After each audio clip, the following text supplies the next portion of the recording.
5 challenges sellers are facing and how to overcome them. So we're gonna make this pretty quick, but overcoming concerns regarding showings. So very important. This is something I always try to practice, at least now, is making sure that we have the proper guidance for other agents when they're showing your home. So we put gloves at the door, we put masks at the door, and we also post that we would appreciate if anybody viewing the home is wearing a mask. So we'll also put a trash can by the door so they can throw those items out.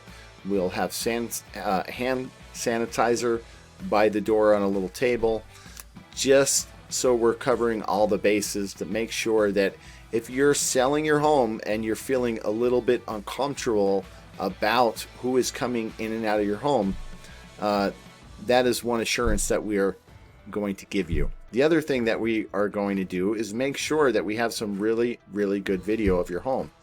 And then we can also make sure and confirm with the buyer's agent that the client has actually watched the video. I have some great branded but also unbranded video that I can send them and make sure they watch that, so we're not having unnecessary traffic through your home at this time.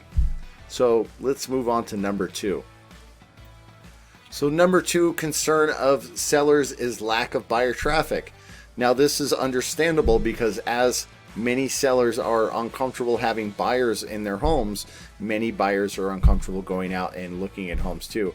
So this is where it becomes very important to have an agent that is doing virtual open houses. So that is something that I'm practicing more and more, where I'm setting up in your home, assuming you're okay with it, for 2 to 4 hours on a given day, and we're staying on social media and we're showing people the homes where they can call me, text me, or contact me with a DM and make an appointment at a certain time. That way we can still have them see the home, but it is controlled, where we don't have just a complete open house where people are just walking in and out randomly.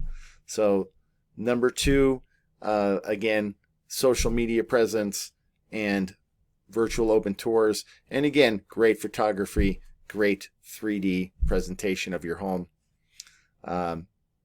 So we definitely have you covered in that regard.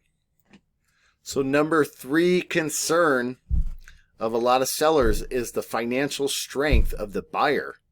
Now this is largely where your agent comes into play, and you need to make sure that you have an agent that's going to go the extra mile to pre-qualify the buyer.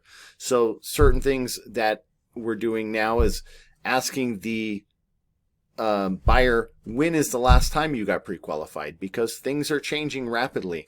They're raising down payment requirements. They're raising credit score requirements. So when did you get pre-qualified? That's a very, very important question that I'm always going to ask.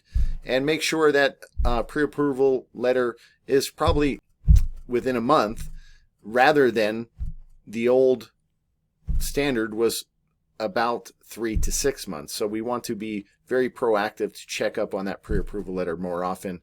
The other thing that we can do, depending on your comfort level, is we can ask any buyer to talk to my personal lender. That is very important because I know he is going to scrutinize them. He's going to be very careful. He's going to get all of their documentation, whereas many lenders really do a very, very poor job of pre-qualifying their buyers. And the other thing is, my lender is local, so he knows the local practices as well or better than anybody. So that's also very important. One of the next things we're going to do is we're going to make sure that we know what kind of job they have. That will allow us to get a somewhat of a gauge on how stable is their employment. Will they be getting laid off? So definitely something that is a concern, but it can be easily managed. So number 4 is buyers that have to sell a home in order to buy. So this is something that happens to a lot of people. They're moving up, they're moving down. So they need to sell the home that they're in before they can purchase. Before this current situation, the market was so strong that in many cases you didn't have to consider a contingent offer. In today's market, if you get a strong contingent offer, I would say yes, you should consider it, but with some caveats. So number one is that we are going to potentially put some criteria forward that the buyer has to adhere to. So if we accept their offer, we want them to be under contract within 10 days per se.